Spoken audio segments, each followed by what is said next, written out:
नमस्कार, मैं हूं प्रखर श्रीवास्तव। हमारे खास कार्यक्रम पूरा सच में आपका स्वागत है। और खबरों की दुनिया में पूरा सच बहुत जरूरी होता है, क्योंकि झूठ से भी खतरनाक होता है अधूरा सच, और उसी तरह खतरनाक होती है अधूरी खबर। इसलिए हर खबर का पूरा सच हम आपको बताएंगे, वो भी तथ्यों, तर्कों और सबूतों के साथ। तो आइए बिना देर किए देखते हैं पूरा सच।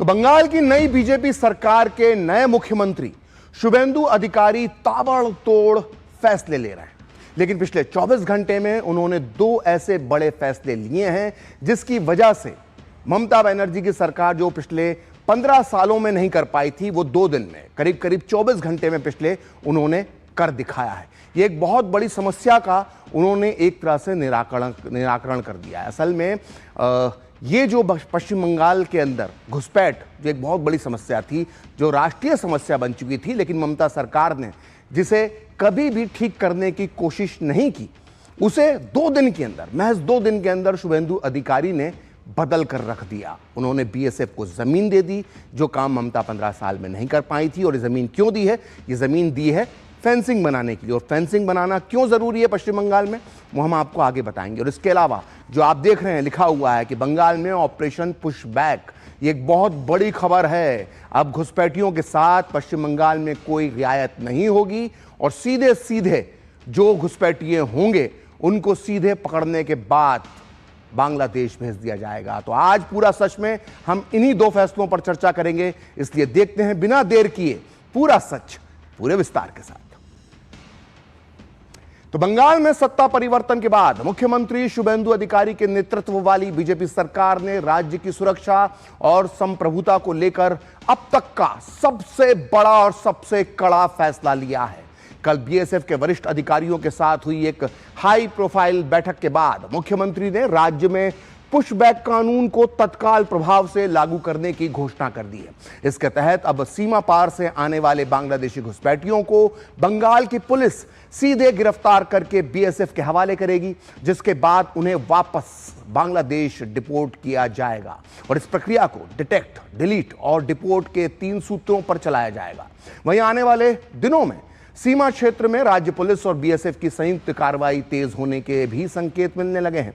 फिलहाल राज्य सरकार ने सीमावर्ती इलाकों के सभी थानों को अलर्ट मोड पर डाल दिया है। आपको बता दें कि बंगाल में बांग्लादेश से लगने वाली 2200 किलोमीटर लंबी बॉर्डर में से करीब 450 किलोमीटर सीमा पर जमीन ना मिलने की वजह से कटीले तार वाली बाड़ यानी फेंसिंग नहीं लग पा रही थी। लेकिन अब इस बाधा को दूर करते हुए शुभेंदु सरकार ने बीएसएफ को बाड़ लगाने के लिए पूरी 27 किलोमीटर इलाके में फेंसिंग के लिए 75 एकड़ जमीन हस्तांतरित यानी ट्रांसफर कर दी है। और मुख्यमंत्री ने मुख्य सचिव और राजस्व सचिव को अगले 45 दिनों के अंदर बाकी जमीन सौंपने का भी निर्देश दिया है। और इस अवसर पर बोलते हुए मुख्यमंत्री शुभेंदु ने यह भी बताया कि कैसे ममता बनर्जी की पूर्व सरकार ने अपने राजनीतिक एजेंडे को पूरा करने के लिए बीएसएफ को जमीन सौंपने से परहेज किया था। आप भी सुनिए उन्होंने और क्या कुछ कहा। Within 2 weeks, our bureaucrats, especially the Land Department, under the guidance of Honorable Home Secretary and Chief Secretary, they are now ready to hand over a portion of land. Now, we are ready to hand over 27 kilometer fencing land along with few border outpost lands and BSF infrastructure development land.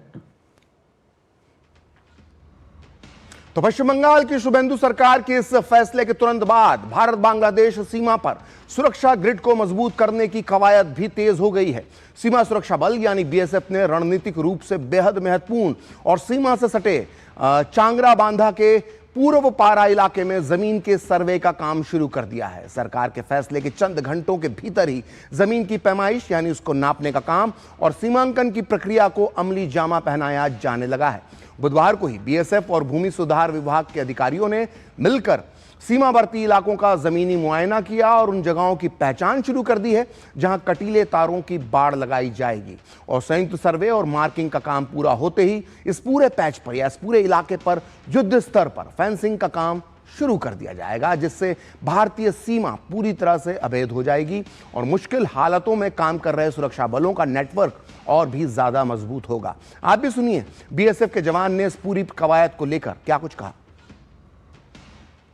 SRF का काम होगा तो उसके लिए ज़मीन जो हम लिए है उसका मापी हो रहा है, इसका परमानेंट डिमार्केशन हो जाएगा आज से। इसके बाद इधर फेंस और रोड बनेगा। कितना दिन तक यहाँ पर नहीं था? इधर ये काफ़ी टाइम से डिले चल रहा है, 5 साल से। ये क्या स्टेट गवर्नमेंट की वजह से जो रुका हुआ था काम? स्टेट गवर्नमेंट की वजह से। तो कितना किलोमीटर जगह पे ये फेंसिंग होगा यहाँ पर? लगभग 1 किलोमीटर है। अच्छा, कौन सा इलाका है? ये चक्राबंदा एरिया। तो ये होने के बाद कितना सुरक्षित हो जाएगा भारत के लिए और दोनों देशों के बीच में जो सिक्योरिटी है उसको लेके? ये काफ़ी इधर से सुरक्षित हो जाएगा। अभी आधा एरिया है, आधा एरिया अभी और चल रहा है, वो कुछ टाइम बाद उसका भी हो जाएगा। तो इस बड़े फैसले के बाद मुर्शिदाबाद जिले की जंगीपुर विधानसभा सीट से भाजपा विधायक चित्त मुखर्जी भी एक्शन मोड में नजर आए। उन्होंने भारत बांग्लादेश सीमा से सटे अत्यधिक संवेदनशील सीमावर्ती क्षेत्रों का दौरा करके जमीनी हकीकत और सुरक्षा तैयारियों का जायजा लिया। विधायक ने उन कमियों पर भी ध्यान दिया जहां फेंसिंग न होने के कारण सुरक्षा बलों को दिक्कतों का सामना करना पड़ता है। चित्त मुखर्जी ने कहा कि अब तक सीमा पर बाढ़ न होने का सीधा फायदा देश विरोधी तत्वों, घुसपैठियों और पशु तस्करों को मिल रहा था, जो हमारी राष्ट्रीय सुरक्षा के लिए बड़ा नासूर बन चुका था। लेकिन अब फेंसिंग का काम युद्ध स्तर पर शुरू हो सकेगा। इससे न केवल सरहद महफूज होगी बल्कि बीएसएफ के जवानों पर भी दबाव कम होगा। फेंसिंग ना देने के लिए तारकाटा का जो बेड़ा है उसको ना देने के लिए बहुत हमारा इंडिया का लॉस हुआ है। और जो खुश आना जाना करता है अनुप्रवेश इन्फिल्ट्रेशन सब থেকে बड़ा कारण है कि यहाँ बेड़ा नहीं है, इसलिए वो सब आदमी आना जाना करता है बांग्लादेश।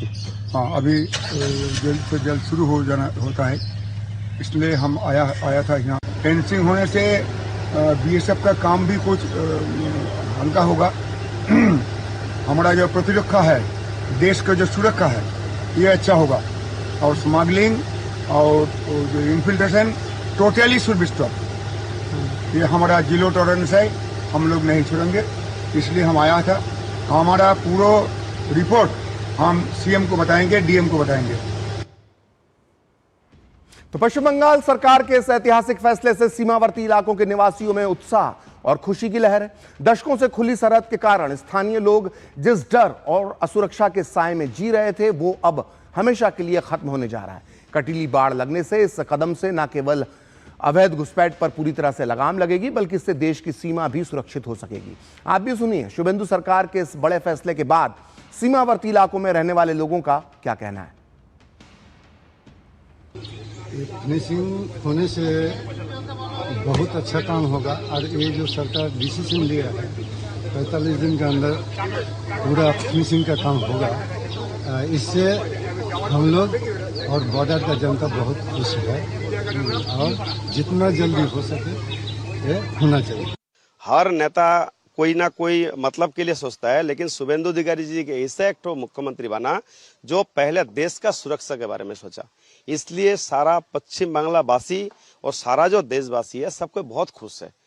आज शुभेंदु अधिकारी जी बैठने का साथ साथ 10 दिन का अंदर वो बॉर्डर में जो लैंड ओपनिंग कर दिया, बीएसएफ को फ्री हैंड्स दे दिया, हम लोग सब ग्रामवासी एकदम पूरा आनंद से भर हो गया।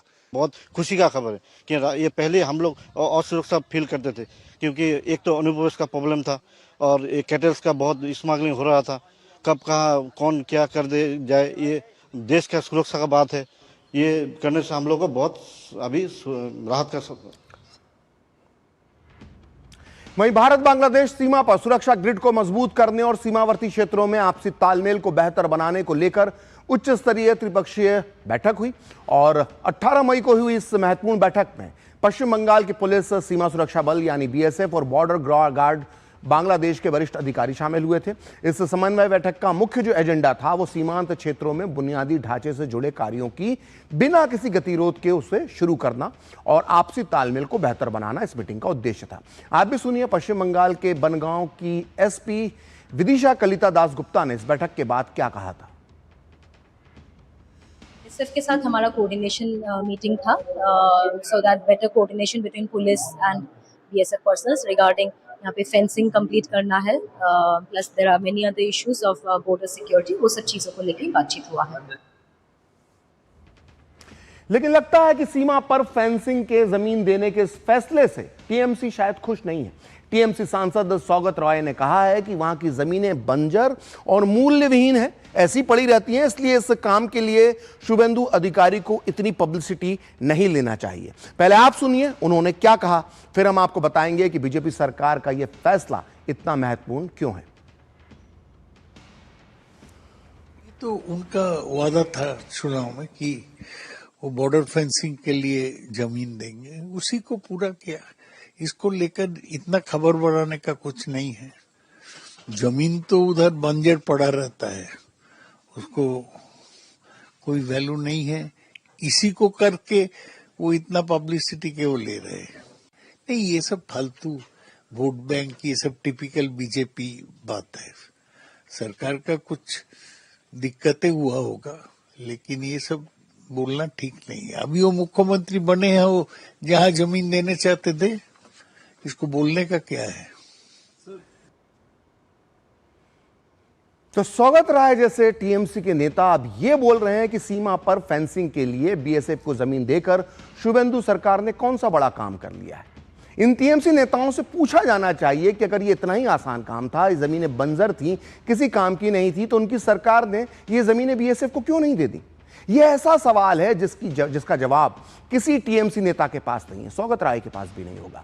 आइए अब हम आपको बताते हैं कि बंगाल से सटी बांग्लादेश बॉर्डर पर पूरी तरह से फेंसिंग लगाना क्यों जरूरी है। तो भारत और बांग्लादेश के बीच करीब 4000 किलोमीटर की लंबी सीमा रेखा है और इसमें से सबसे बड़ा हिस्सा अकेले पश्चिम बंगाल में आता है, जो 2200 किलोमीटर यानी जितनी कुल सीमा बांग्लादेश की भारत से लगती है उसका 54% पश्चिम बंगाल से लगता है। और गृह मंत्रालय की अगस्त 2025 की एक रिपोर्ट के मुताबिक पश्चिम बंगाल में लगभग 456 किलोमीटर जो सीमा है उस पर अभी तक बाड़ यानी फेंसिंग नहीं लगाई जा सकी है, क्योंकि ममता बनर्जी की पूर्व सरकार ने बीएसएफ को जमीन उपलब्ध ही नहीं करवाई। यही वजह है कि बांग्लादेश की तरफ से सबसे ज्यादा घुसपैठ जो होती है वो पश्चिम बंगाल के रास्ते से ही होती है।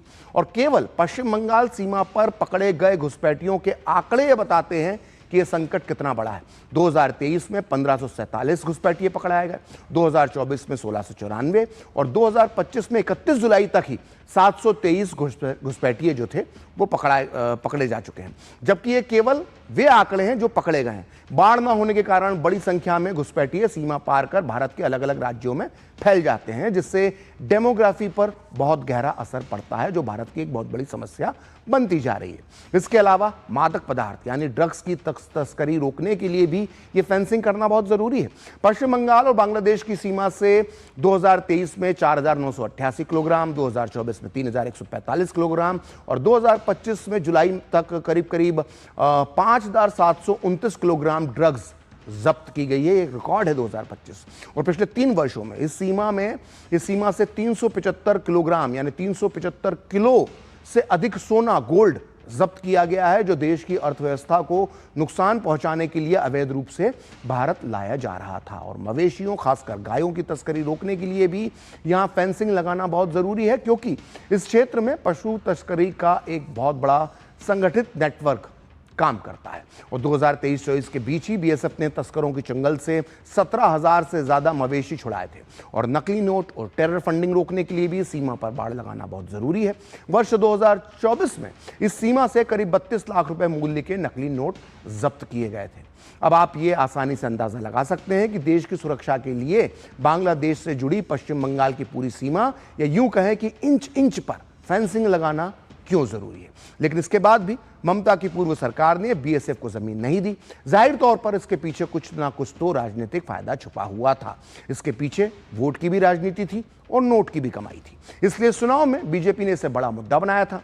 आप भी सुनिए चुनाव के दौरान गृह मंत्री अमित शाह ने इस मुद्दे पर क्या कुछ कहा था। मैं आज ममता बनर्जी जी को स्पष्ट पूछना चाहता हूं कि घुसपैठिए इतने आ गए कि आपकी सरकार सो रही है। मुझे मालूम है वो कहेगी कि बीएसएफ क्या कर रही है। बीएसएफ तभी रोक सकती है जब आप बॉर्डर पर बाड़ लगाने की हमें भूमि दे। 600 किलोमीटर बाढ़ अधूरी रह गई। हमारे होम सेक्रेटरी यहां आकर आपको मिलकर गए, मैं खुद आकर आपकी ऑफिस में मिलकर गया, मगर आपने बाढ़ लगाने की भूमि नहीं दी क्योंकि घुसपैठियों की वोट बैंक आप बनाना चाहते। हमने कोई पॉलिटिकल ईगो नहीं रखा। हमने आपके साथ संवाद किया, संपर्क किया, पत्र व्यवहार किया, मगर आपने हमें भूमि नहीं दी है।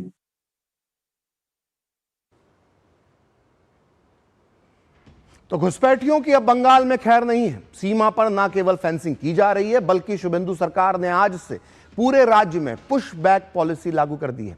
कल बीएसएफ अधिकारियों के साथ हुई एक हाई प्रोफाइल बैठक के बाद मुख्यमंत्री ने राज्य में पुश बैक कानून को तत्काल प्रभाव से लागू करने की घोषणा कर दी। इसके तहत अब सीमा पार से आने वाले घुसपैठियों को राज्य पुलिस सीधे गिरफ्तार करके बीएसएफ के हवाले करेगी, जिसके बाद उन्हें वापस बांग्लादेश डिपोर्ट कर दिया जाएगा।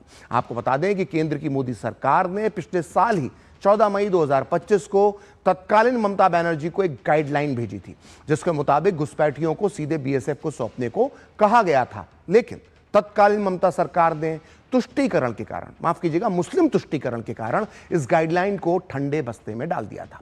लेकिन अब बंगाल में सरकार बदल चुकी है और सीएम शुभेंदु ने साफ कर दिया है कि बंगाल में तुष्टीकरण की राजनीति, माफ कीजिएगा, मुस्लिम तुष्टीकरण की राजनीति के दिन खत्म हो चुके हैं। এবং বিশেষভাবে গতকাল থেকে অনুপ্রবেশকারীদেরকে কোর্টে না পাঠিয়ে বাংলাদেশ বর্ডারে বিএসএফ এর কাছে পাঠানোর যে আইন কালকে কার্যকর হয়েছে গতকাল পশ্চিমবঙ্গে, পুলিশ কমিশনারকে এবং আরপিএফ কে ডাইরেক্টলি বলে দেওয়া হয়েছে হাওড়া স্টেশন থেকে সিএ এর আওতায় পড়েন না এমন বাংলাদেশি অবৈধ অনুপ্রবেশকারী ধরা পড়লে কোর্টে পাঠাবেন না, তাকে ভালো করে খাওয়া দাওয়া করিয়ে সোজা বনগা পেট্রোপল সীমান্তে নইলে বসিরহাটে বিওপির কাছে পৌঁছে দেওয়ার ব্যবস্থা করবে এবং তার সংখ্যা প্রত্যেক সপ্তাহে থ্রু ডিজিপি সিএমওতে পাঠাতে হবে। तो पश्चिम बंगाल की जनसंख्या के आंकड़े भी कहीं ना कहीं इस बात की गवाही देते हैं कि बंगाल में बड़ी तादाद में बांग्लादेशियों ने घुसपैठ की है। आजादी के बाद से ही बंगाल में मुस्लिम आबादी देश के अन्य राज्यों की तुलना में बहुत तेजी से बढ़ी है, जो इस शक को और पुख्ता बनाती है कि यहां घुसपैठ हुई है। अगर पश्चिम बंगाल की जनसंख्या के आंकड़ों की बात करें तो 1951 में पश्चिम बंगाल में मुसलमानों की आबादी 19.8% थी। लेकिन 2011 के आंकड़ों के मुताबिक, मतलब जो पिछली जनसंख्या हुई है आज से 16-17 साल पहले, उसमें पश्चिम बंगाल में मुसलमानों की आबादी ऑलरेडी 27% तक पहुंच चुकी है। यानी राज्य की जनसंख्या में 7.2% मुस्लिम हिस्सेदारी बढ़ गई है। और 1951 में पश्चिम बंगाल में करीब 51 लाख मुसलमान थे, वहीं 2011 में मुसलमानों की आबादी करीब 2.47 करोड़ पहुंच चुकी है। अभी फिलहाल कितनी है नहीं मालूम। यानी करीब 5 गुना की बढ़ोतरी मुस्लिम आबादी में 1951 से लेकर 2011 के बीच हुई है। अगर पूरे देश से इसकी तुलना की जाए तो आज़ादी के बाद से पूरे देश में मुसलमानों की आबादी 4.3% बढ़ी है। वहीं बंगाल में बढ़ोतरी का यह प्रतिशत 7.2% है, जो सीधे शक पैदा करता है। आखिर बंगाल के मुसलमान ऐसा क्या करते हैं कि वो 3% ज्यादा बढ़ रहे हैं? और पूरे देश के मुकाबले में बंगाल में मुसलमानों की आबादी बहुत तेजी से बढ़ी है, जैसा हम बता रहे हैं। और पश्चिम बंगाल में 1951 में जहां हिंदुओं की आबादी 78.7% थी, वहीं 2011 में ये हिस्सेदारी घटकर 70.5% पहुंच गई है। यानी हिंदुओं की आबादी पूरे 8.2% गिर गई है, लेकिन मुसलमानों की आबादी है कि बढ़ती ही जा रही है पश्चिम बंगाल में। तो पश्चिम बंगाल की शुभेंदु सरकार ने एक और बड़ा कदम उठाया है।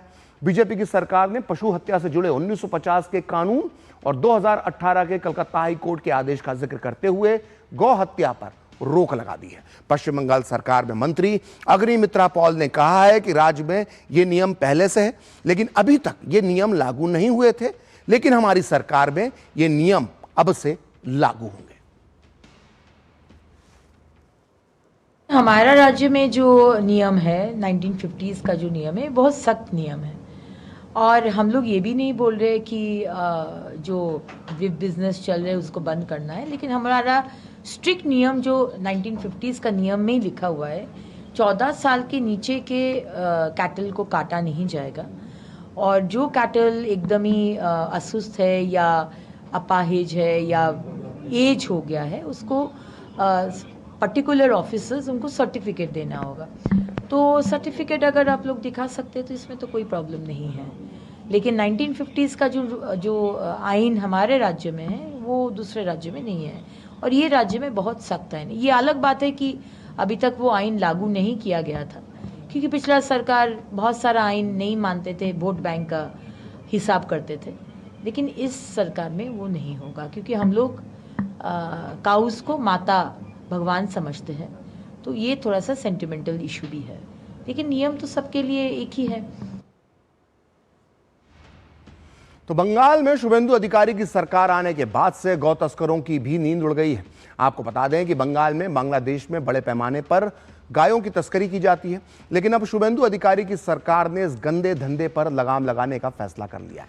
आप इन पुरानी तस्वीरों में 2014 के पहले की तस्वीरें आप देख सकते हैं कि किस तरह से बांग्लादेश की सीमा के अंदर गायों की तस्करी होती थी, मतलब कैसे बंगाल की सीमा से बांग्लादेश की सीमा तक गायों को पहुंचाया जाता था। लेकिन अब ये तस्वीरें सब बंद होने जा रहा है, क्योंकि गौ तस्करी को भाजपा ने चुनाव में एक बड़ा मुद्दा बनाया था। अब सरकार इस पर एक्शन मोड में है और राज्य के सभी अवैध और बिना लाइसेंस वाले पशु बाजारों को तत्काल प्रभाव से बंद करने का आदेश दिया गया है। तस्करी रोकने के लिए सीमावर्ती जिलों में विशेष पुलिस चौकियों का गठन किया गया है और नई सरकार ने बीएसएफ को बाड़बंदी के लिए जमीन देना भी अब शुरू कर दिया है, जैसा हमने आपको बताया, ताकि तस्करी की मुख्य रास्तों को जो सील किया जा सके। और आपको ये पूरा सच पता होना चाहिए कि गायों की ये तस्करी मुख्य रूप से नदी वाले इलाकों में और घने कोहरे का लाभ उठाकर की जाती है। तस्कर गायों को केले के तनों से के सहारे बांध देते हैं और उन्हें गंगा और उसकी सहायक नदियों में बहा दिया जाता है, जिससे वो डूबे ना, लेकिन सीमा पार बांग्लादेश चली जाएं, जहां उन्हें रिसीव कर लिया जाता है। इसके अलावा तस्कर अपने सिंडिकेट के जरिए ट्रकों में भरकर पूरे आसपास के इलाकों से गायों को सीमावर्ती जिले जैसे उत्तरी 24 परगना, मुर्शिदाबाद, मालदा और कूच बिहार तक पहुंचाते हैं। और अक्सर गायों के पैरों में क्रूरतापूर्वक कीलें गाड़ दी जाती हैं ताकि वे कंटेनर में शांत रहें, हिले डुले ना। और सुरक्षा एजेंसियों के अनुमान के अनुसार गौ तस्करी का ये जो अवैध गंदा धंधा है, ये सालाना लगभग 10,000 करोड़ रुपए का है। खासकर बांग्लादेश में ईद जब आती है, ऐसे त्योहारों के समय मांग बढ़ने पर एक गाय की कीमत जहां भारतीय बाजार में 3 जो रहती है, उससे बांग्लादेश के बाजार में 3 से 4 गुना ज्यादा पहुंच जाती है। अगर 1,000 की गाय है तो बांग्लादेश में 4,000 की बिकेगी, सोचिए। तो पूरा सच में अब वक्त एक ब्रेक का, और ब्रेक के बाद दिखाएंगे पश्चिम बंगाल के स्कूलों में गूंजा वंदे मातरम।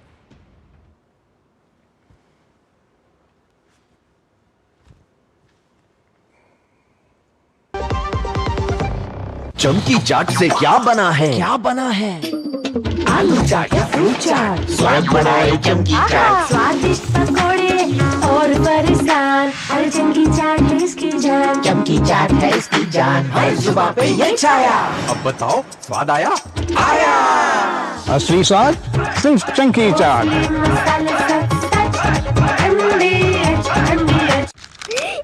हाँ, लिख लीजिए 45624592357242। पापा ने तो 40 डिजिट का मोबाइल नंबर दे दिया। ये मोबाइल नंबर नहीं, CKYC नंबर है। उससे क्या होता है?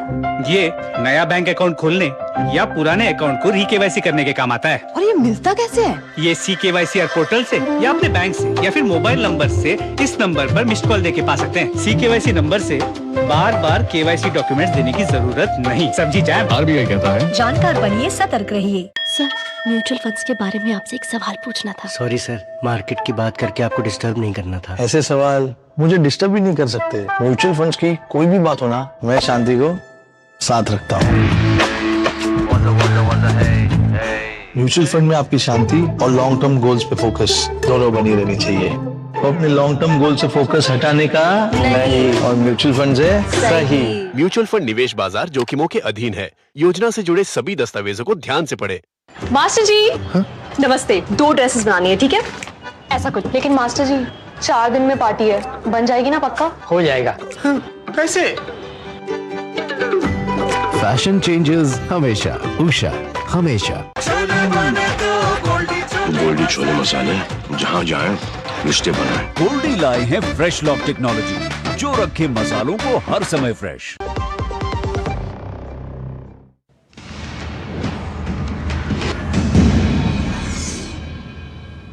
तो ब्रेक के बाद पूरा सच में आपका फिर से स्वागत है। और दशकों तक तुष्टीकरण से प्रेरित जिस राजनीति ने वंदे मातरम गीत का विरोध किया और इसे मुख्यधारा से दूर रखने का प्रयास किया, आज उसी बंगाल के कोने कोने में वंदे मातरम की गूंज सुनाई दे रही। आप भी सुनिए पश्चिम बंगाल के एक स्कूल में बच्चे किस तरह से उत्साह के साथ वंदे मातरम गा रहे हैं, क्योंकि अब सरकार ने कहा है कि हर स्कूल में वंदे मातरम गाया जाएगा।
तो फिलहाल वक्त एक ब्रेक का, और ब्रेक के बाद भी पूरा सच जारी रहेगा।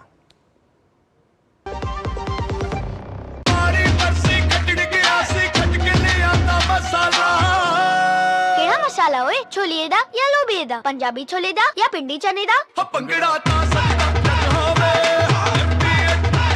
अब छोलिया हो या लोबिया, पंजाबी छोले या पिंडी चने, सब कुछ मजेदार बने।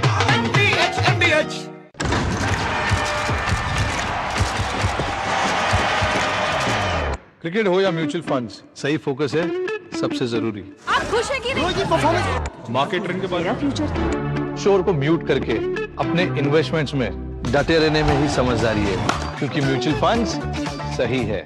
म्यूचुअल फंड निवेश बाजार जोखिमों के अधीन है। योजना से जुड़े सभी दस्तावेजों को ध्यान से पढ़ें। जब धरती चीर कर निकलता है लोहे का पत्थर और मिलता है मोंगिया के जोश से, फिर तपता है, पिघलता है और बनता है फौलाद। अब होता है सरिया सारी खूबियों के साथ। मोंगिया स्टील, मजबूत देश का मजबूत सरिया। मास्टर जी नमस्ते, 2 ड्रेसेस बनानी है, ठीक है? ऐसा कुछ। लेकिन मास्टर जी 4 दिन में पार्टी है, बन जाएगी ना पक्का? हो जाएगा। कैसे? फैशन चेंजेस हमेशा, उषा हमेशा। गोल्डी छोले मसाले, जहाँ जाए रिश्ते बनाए। गोल्डी लाए हैं फ्रेश लॉक टेक्नोलॉजी, जो रखे मसालों को हर समय फ्रेश। तो आज पूरा सच में इतना ही। मुझे और मेरी पूरी टीम को दीजिए अनुमति। नमस्कार।